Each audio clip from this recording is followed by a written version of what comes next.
The tragic genius of Stu Ungar, the man who couldn't lose or stop. Imagine a man so gifted he could call your cards before you even looked at them. A genius with a photographic memory, a fearless killer at the poker table, and a child in every other part of life. His name was Stu Ungar, and in the end, he died alone, broke, and addicted in a cheap Vegas motel. This is a haunting story of the man nicknamed the Kid and how even unmatched brilliance can't outrun self-destruction.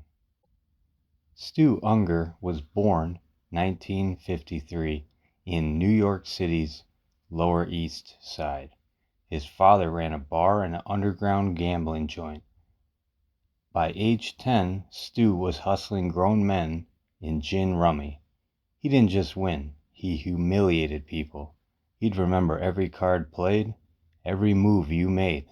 By his teens, he was so dominant, gin players literally refused to play him. He was banned, not for cheating, but for being too good. Stu once memorized the entire deck order of shuffled cards after a single glance, twice, to prove it wasn't luck. With gin players ducking him, Stu moved to Las Vegas in the late 70s.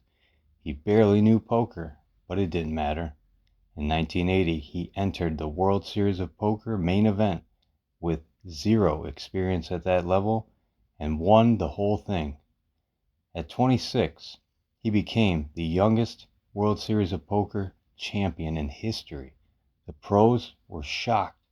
Who was this skinny, fast-talking New Yorker with the mop of hair and zero fear? In that 1980 final, Stu called a massive bluff while sipping orange juice and reading a newspaper. He didn't even look at his cards. Stu defended his title in 1981, then again after a gap in 1997, a near miracle comeback.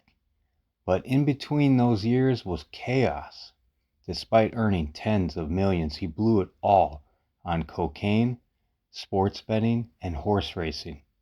He was so addicted, he'd snort cocaine at the table, then crash mid-hand. In one tournament, he passed out face down and still placed ninth. He once turned 10 grand into 1.2 million in 24 hours. Then lost all of it the next day betting on a single horse. By the 90s, he was burned out, addicted, alone. He had one daughter, Stephanie, whom he loved fiercely, but couldn't protect from his spiral. Friends tried to help. They gave him hotel rooms, money, second chances. He always said, "Don't worry, I'll run it back up." But he never did. Then in 1997, out of nowhere, Stu entered the World Series of Poker again, frail, broke, unshaven, and won. It was like watching a ghost win a war. Right after that 1997 win, he was offered endorsements and sponsorships. He turned them down. He just wanted to gamble. On November 22nd, 1998, Stu Ungar was found dead in a budget Vegas motel. Cause: heart failure. From years of abuse, there was $800 to his name. He died the same way he lived, recklessly, brilliant, defiantly alone. But the poker world never forgot.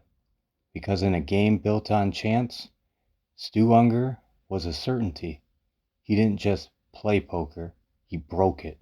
And he reminded us that genius without peace is just another way to self-destruct.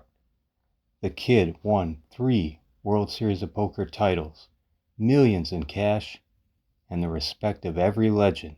But in the end, he never figured out how to win at life. Thank you for your time, the most precious thing we have. Thank you.